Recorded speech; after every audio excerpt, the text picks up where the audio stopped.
কোরআন শরীফে আছে, আল্লাহ বলছেন আমি মানুষের অবস্থা দিন বদলাই, আমি আল্লাহ সময় বদলাই, সময় বদলাই। কোরআন শরীফে আছে সূরা হুদের মধ্যে আল্লাহ বলেন আমি কখনো বান্দাকে কষ্ট আর মুসিবতের পরে সুখ এনে দেই। আবার আল্লাহই বলছে আমি কখনো বান্দাকে সুখ আর আনন্দ আর ফুর্তির পরে দুঃখ এনে দেই, দুঃখ এনে দেই।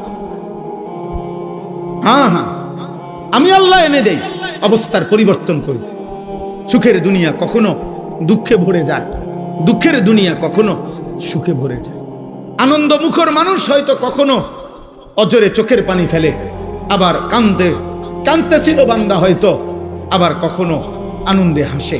আল্লাহ বলেন আমি সময় বদলাই, আমি ঋতু বদলাই, আমি সময় বদলাই। একবার রাত আনি আবার দিন আনি, একবার আলো আনি আবার অন্ধকার আনি, একবার রোদ আনি আবার বৃষ্টি আনি, একবার সকাল বানাই আবার বিকেল বানাই, একবার দুপুর বানাই আবার রাত্রি বানাই। ঠিক তেমনি ভাবে প্রতি মুহূর্তে যেহেতু আমি আমার এই পৃথিবীতে অবস্থার পরিবর্তন করছি, তাহলে ইমানদার মনে রেখো, ঘাবড়ায়ও না। ইমানের বিজয়, কালেমার বিজয়, ইসলামের বিজয়, আল্লাহর দ্বীনের সম্মান, ওলামা, দ্বীনওয়ালা, কোরআনওয়ালা, সেজদাওয়ালাদের সম্মানের দিনও খুব কাছায় গেছে ইনশাআল্লাহ। তোমরা গুনাহ ছাড়ো, অসভ্যতার সীমা ছাড়ায় যাচ্ছ তোমরা।